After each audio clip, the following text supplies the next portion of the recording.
Good morning, students. Hope you are doing well at your home. Today, we are going to start with a new lesson of social science, that is, lesson number 7, Gupta Age and Other Rulers.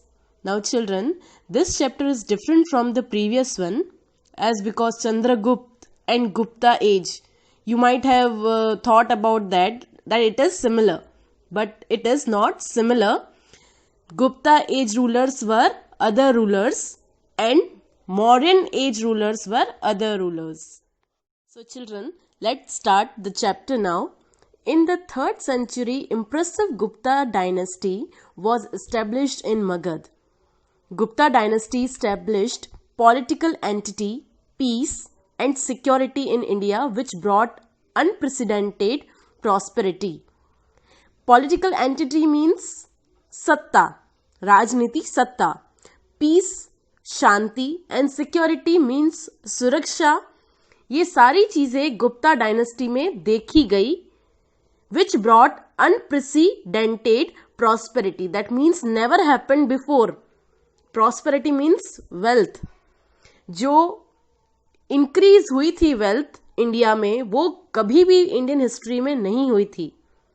Thus Gupta age is called Golden Age of India. Golden age means best progress of all the people. The Gupta rulers gave peace and prosperity to the people, which has even been appreciated by foreign travelers also. Gupta emperors were creators of Golden Age. Now, foreign travelers means the travelers who visited during the rule of such rulers and they noticed how good they are managing or how good they are carrying out the activities or administration of the kingdom. That is also being appreciated by the foreign travelers. Now let's start with the first ruler of this dynasty. The first ruler of Gupta age dynasty was Sri Gupta, and he was the founder of Gupta dynasty in the kingdom of Magad. His son's name was Ghatotkacha Gupta. Then the son of Ghatotkacha Gupta was Chandragupta first in the year 319 AD. That means after the Jesus Christ birth. He succeeded Patliputra as the successor of King Ghatotkacha. That means after Ghatotkacha, he became the next king. Then Chandragupta first married to a girl named Kumar Devi, who was a powerful girl of Licchavi tribe. Licchavi, it at present known as Bihar. He extended boundaries of Magad by conquering nearby places like Prayagraj, Saket. He assumed glorious title of Maharaja Dhiraj in place of Maharaj. Now after marrying Kumar Devi, he conquered many places like Prayagraj. You people might be knowing this name, Allahabad. But again it is changed to Prayagraj, which was anciently known as Prayagraj. Then Saket means Ayodhya. He assumed glorious title of Maharaja Dhiraj in place of Maharaj. Like normally हम kings को Maharaj बोलते हैं. But he was known as Maharaja Dhiraj. That means the post has increased.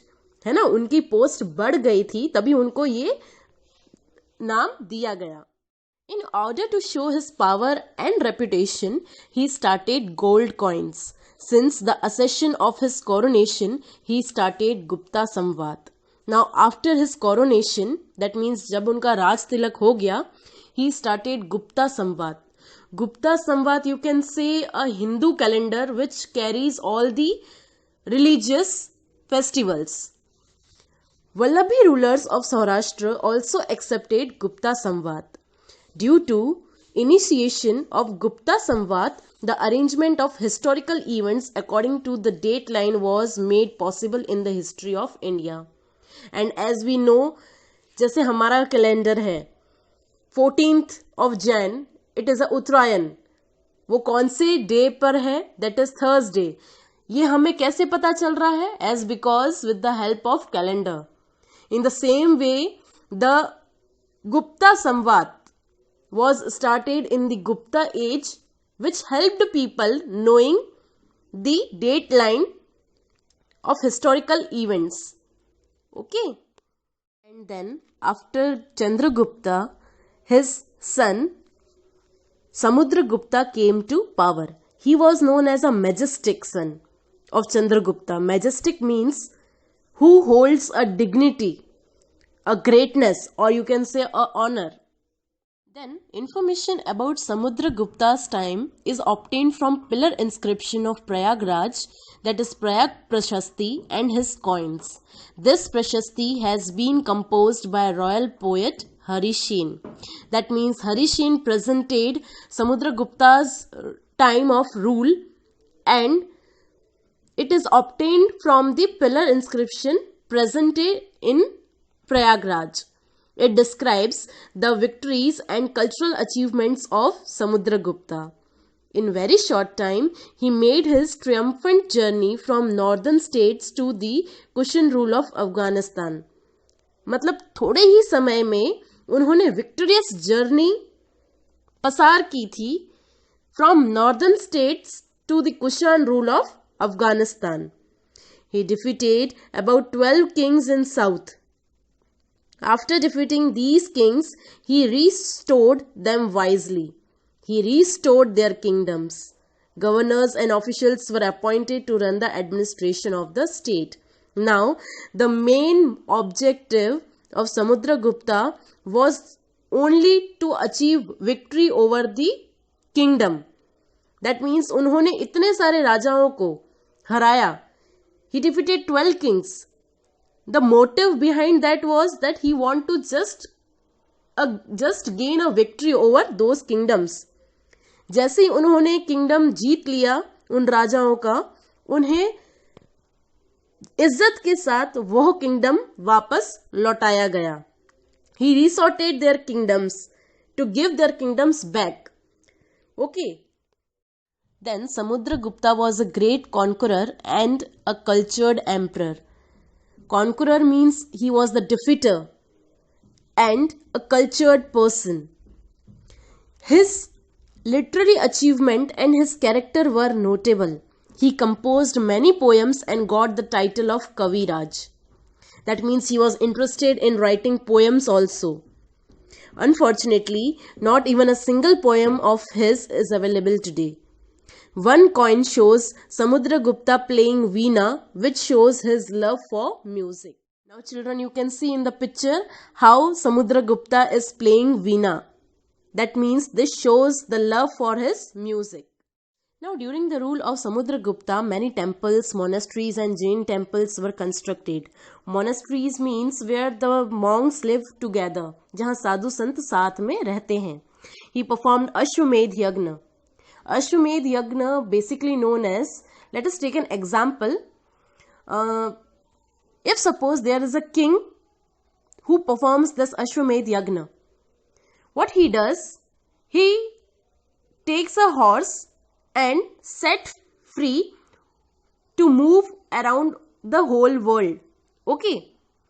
वो उसको procession पे भेज देते हैं ताकि वो पूरे वर्ल्ड में जाकर घूम कर आए. फिर अगर हॉर्स अपने सेम सिचुएशन में किंगडम में वापस आ जाता है तो उसको फिर सेक्रीफाइस कर दिया जाता है गॉड के नेम पे.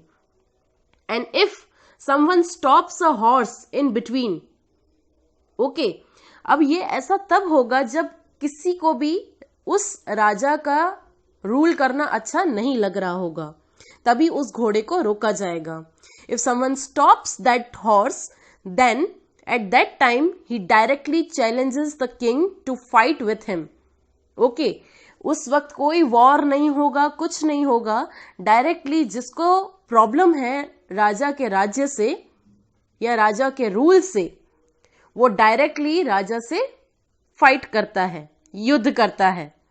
Okay, in this regard he had got coins made. He collected scholars in his court and created high quality literature. That means he was interested in the literature part also. And he had also made certain gold coins. Scholars wanted his and he wanted scholars' companionship.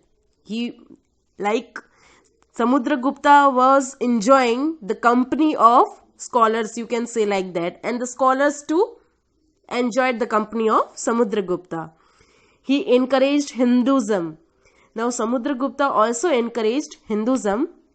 He embraced social customs. He also included social customs. मतलब उनको social customs में, या आप customs यानी रीति रिवाज ऐसा कुछ बोल सकते हैं, उनमें उनको बहुत ही ज्यादा रुचि थी.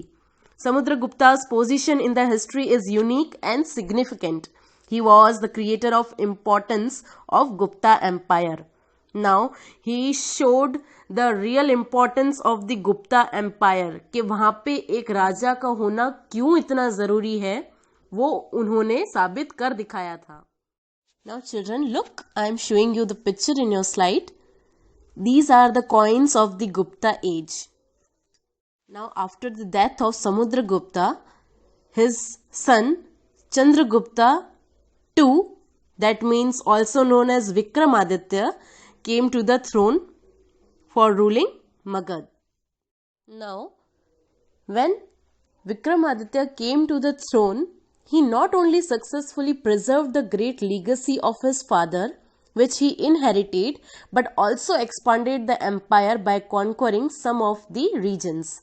यानी कि राज्य संभालना ही, जो विरासत में मिला है, उस राज्य को संभालना ही जरूरी नहीं होता है, उसको एक्सपांड करना भी एक बहुत बड़ा दायित्व होता है. So he does the same thing. He not only preserved the great legacy of his father but also conquered some of the regions. Chandragupta II or Vikramaditya was the most talented ruler of Gupta dynasty. The boundaries of his empire extended up to Shak kingdom. He attacked Gujarat and ended Kshatrap dynasty. In memory of this victory, he adopted the title of Shakari. He was also called Vikramaditya.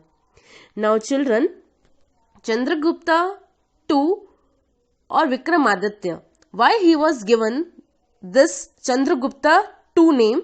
As because he was exactly the same as Sri Gupta. He who was his forefathers, you can say. है ना? So he was given this name as a Chandragupta II. He increased his military power by establishing martial relations with powerful kingdoms to remove Shak Kshatraps who had been ruling since 300 years. Now, he was so intelligent. Now, if you people know कि ज़्यादातर राजा जो होते थे वो एक से दूसरी शादी कर सकते थे. Now, what was the objective for marrying other princess of the other kingdom? मतलब एक किंगडम की तो प्रिंसेस ऑलरेडी घर में बैठे हैं लाकर, और उनको दूसरे प्रिंसेस से भी शादी करनी पड़ती है. रीजन, ताकि वो आपस में समधी बन जाए एंड उनको फिर युद्ध में साथ देने के लिए संबंधी मिल जाए. So marital relations with powerful kingdoms उनका बहुत ही अच्छा रहा, जिन्होंने शाक क्षत्राप जैसे रूलर्स को, जो 300 साल से रूल कर रहे थे, उनको मतलब हटा दिया उनके पोजीशन से. These marriages proved to be very helpful in increasing his empire and defeating his enemies. New territories won by him were very important.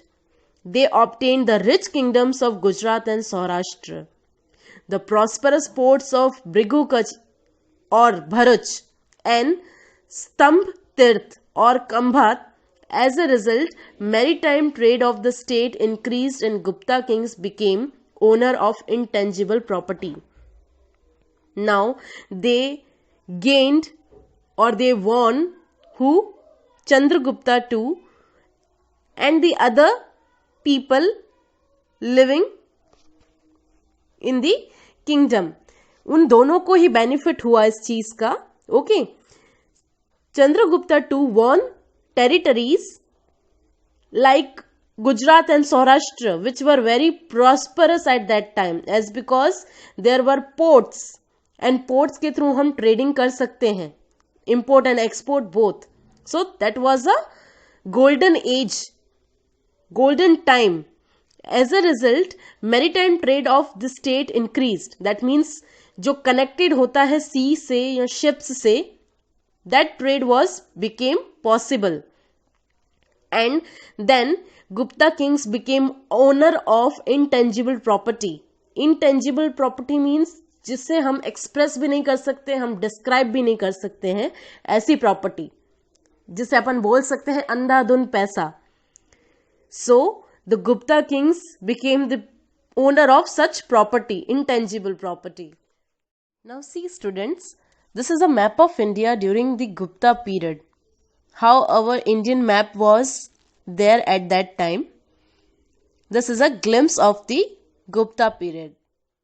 Now see children, this is a foreign traveler named Fahin, a Chinese pilgrim in the time of Chandragupta II, who praised the administration and prosperity of the Gupta Empire.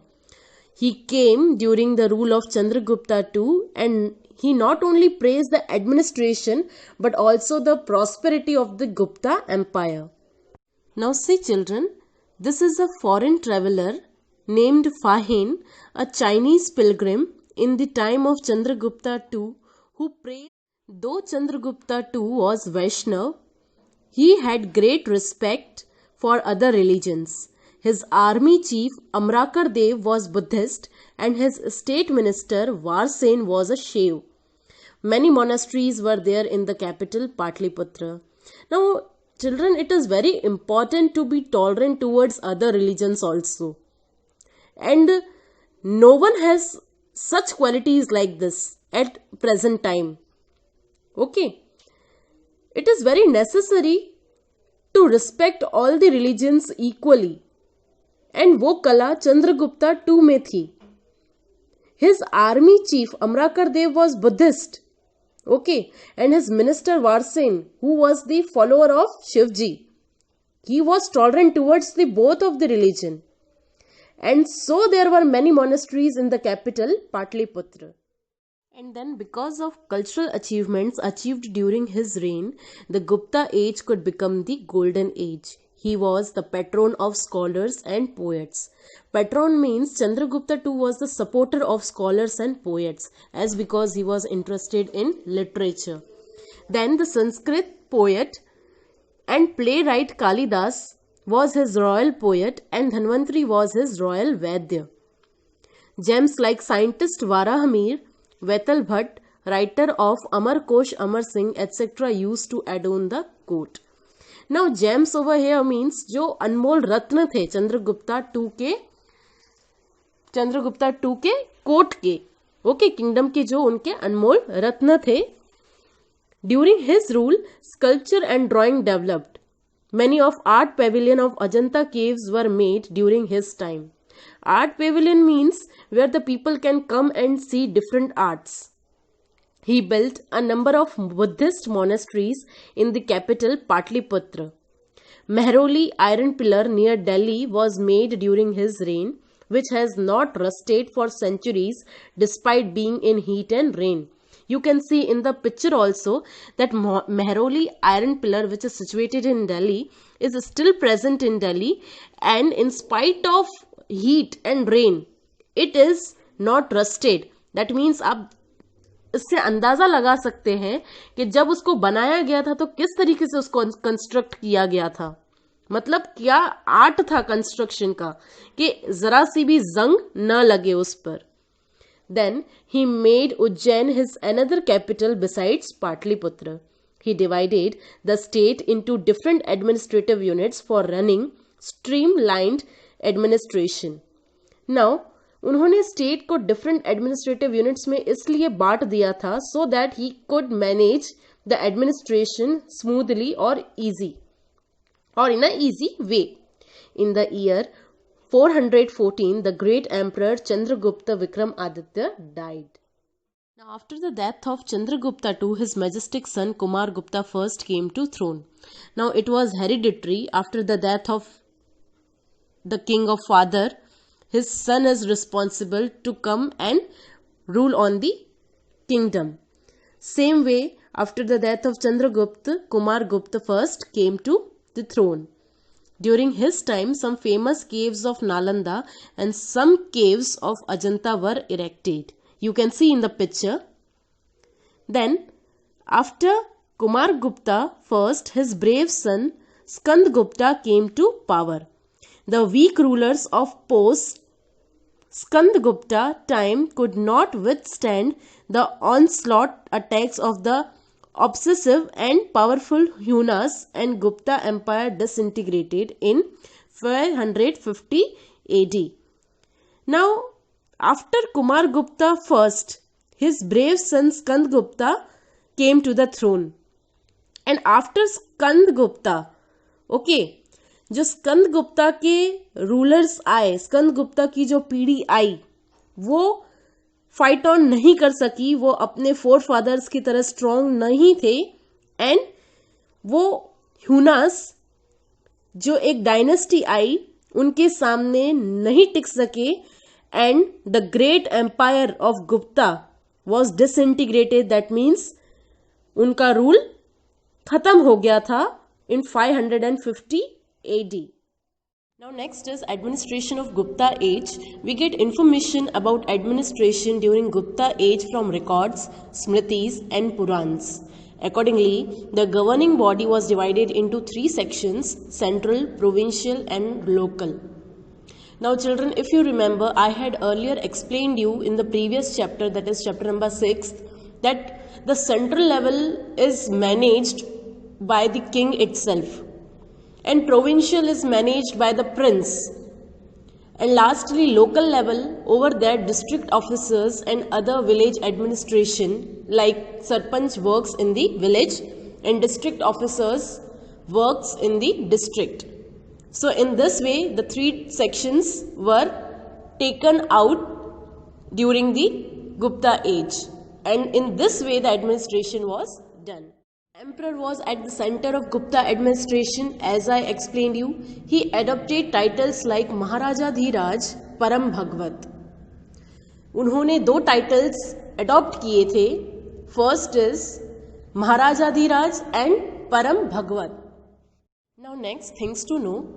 The army chief was called Mahabaladhikrut.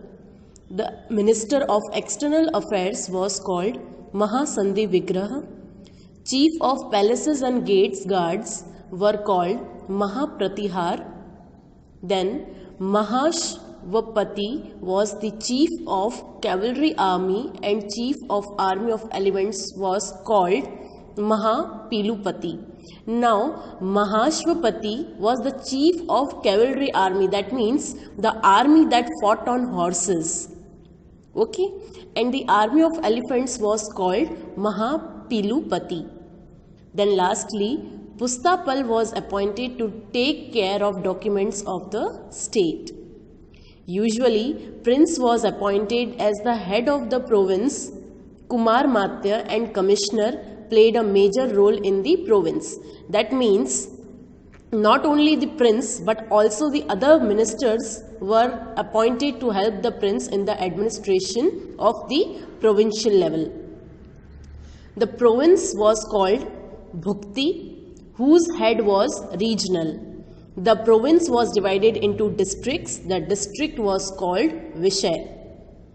Then a committee was formed at the village level, which includes elders, village heads and important adult citizens. That means in them there was a head named Sarpanch, okay, and the other heads, adult citizens, were there or were appointed to help the Sarpanch, okay. So students, our first part of this chapter is completed over here. We will meet in the next class with the another topics. Thank you.